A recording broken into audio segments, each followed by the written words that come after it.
Hi guys, and welcome back to Rachel's Enchanting Cakes. Now today I'm going to show you how to do this perfectly flawless zebra print effect on your cake. I have made my own modelling paste using my favourite Renshaws brand, Jet Black, and I have also used Renshaws White to actually cover the cake.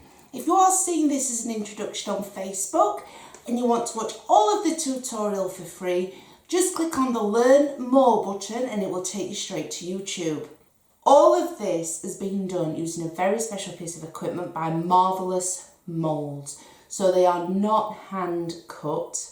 It's a very simple technique, and as soon as you have mastered it, it will not take you forever and a day to be cutting stripes for your zebra print cakes. And as you can see, the difference, because it's so symmetrical, because everything goes on very, very well, they just look absolutely outstanding.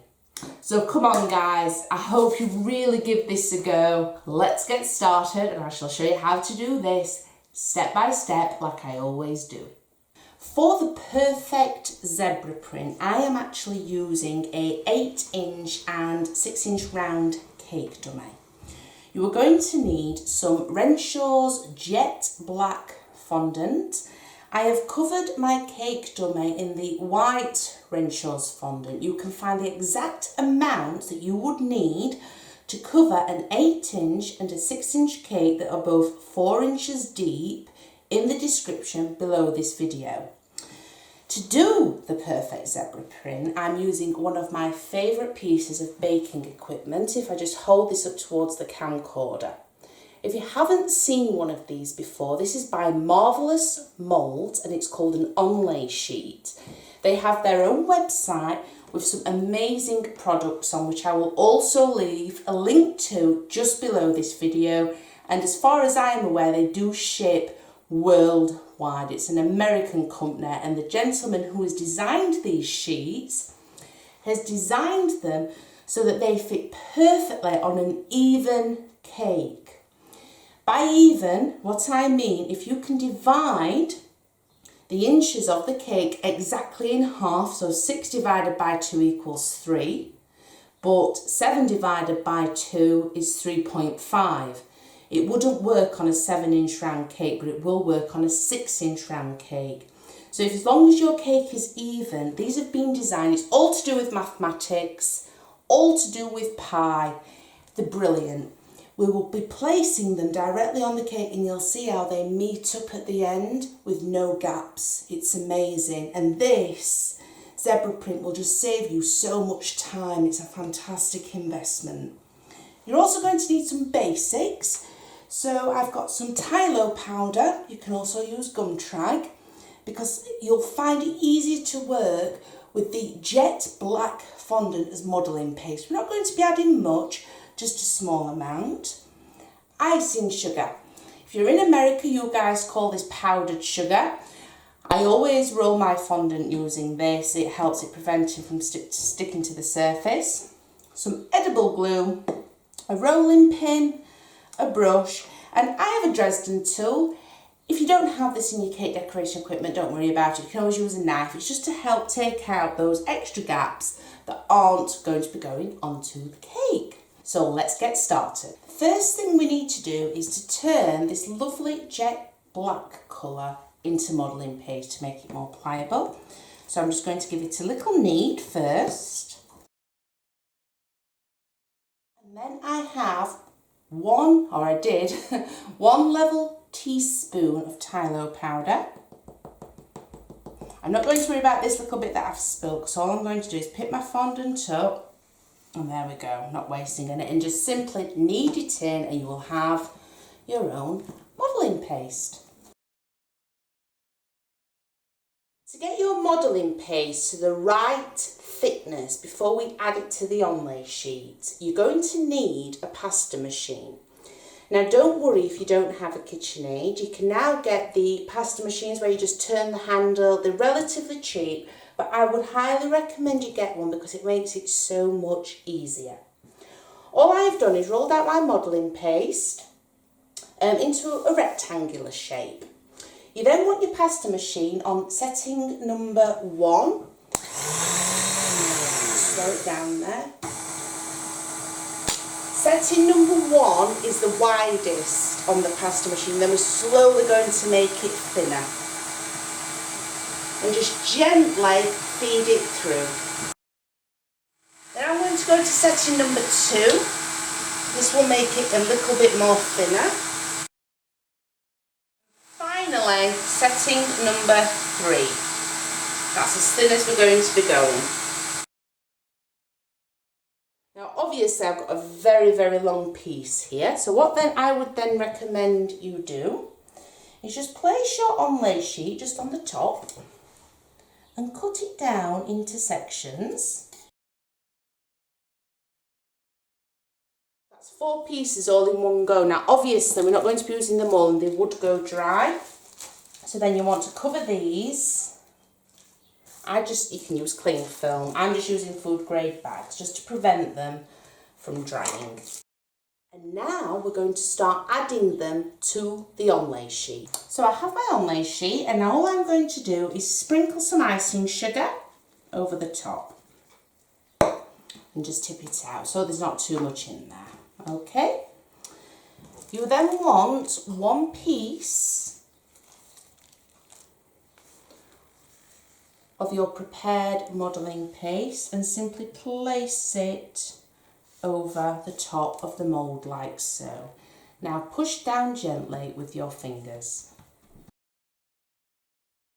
And that is what you are looking for. Now I haven't finished pushing down, I haven't used the rolling pin yet and you can already see the pattern starting to come through.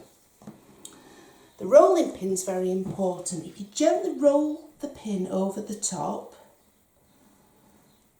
it will just help the rest of the pattern come through. And that's what you're aiming to achieve. Now, all we are going to do is simply remove the parts of the modelling paste that we don't want.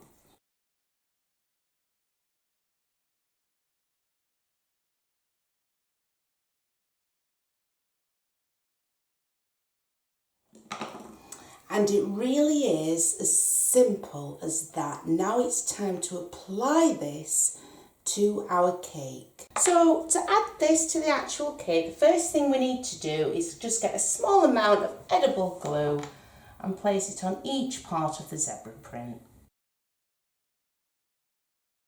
Now I'm just going to bring the cake forward and it's very, very simple. Simply pick up your onlay mould, place it at the bottom of the cake and just wrap it around. I will also add, I know this is a cake dummy, but I've still let the fondant on it set first. Now you want to start to gently rub the onlay mould. This will just help release the design that is underneath it, and the glue will help it adhere to the cake. You will be able to feel the design underneath.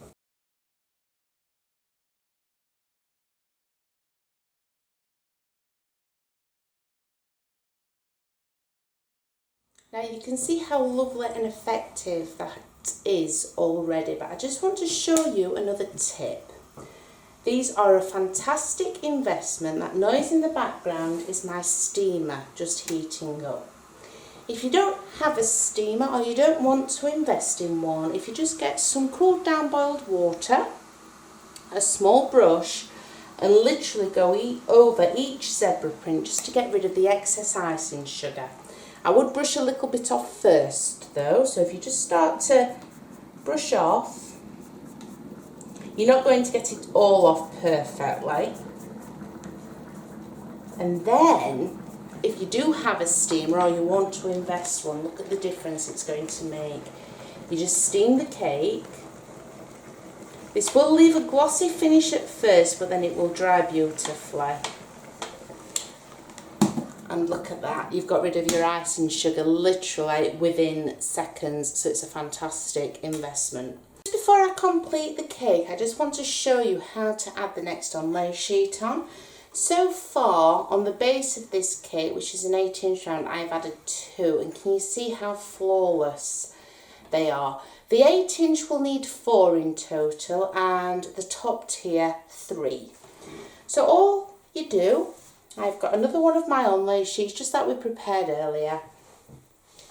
This time you place it on the bottom, but you try and align the design up with the one that's next to it. And then just repeat like we did before. So rub gently over the top to help some of that design stick. And remember, you're not restricted to black. You can use any colours that you want, but obviously black is one of the main zebra print colours, but if you're feeling adventurous or the customer asks for it. When they're ready, just gently peel away. Now if I just do this side on camera, because I want to show you how it's aligned up with the other pieces underneath. So the ones with the icing sugar on, just here, look. These ones are the ones that we've just added. And if you just use a Dresden tool and drag them slightly to the previous ones, they align beautifully. Okay? So all I'm going to do now is repeat this process for the rest of the cake, and I'll show you what it looks like. And here is the finished product. I'll just give him a swirl for you. Now how amazing does that look? And you've seen how simple the process is. Now I did do a wedding cake, as you will see at the beginning of this tutorial, that was a square shape. These aren't designed for a square shape. However, because of the shape that we are using with this particular mould, the zebra print, it goes on beautifully.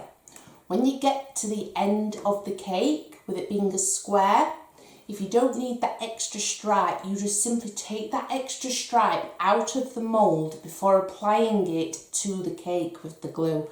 That's all you need to do. So I have found that this mould is extremely versatile. I can use it on square shapes as well as the circle ones. Now you won't be able to do that with things like the damask pattern, for example. That would be more difficult. But with this, because it's stripes, it's fantastic. And look at the difference.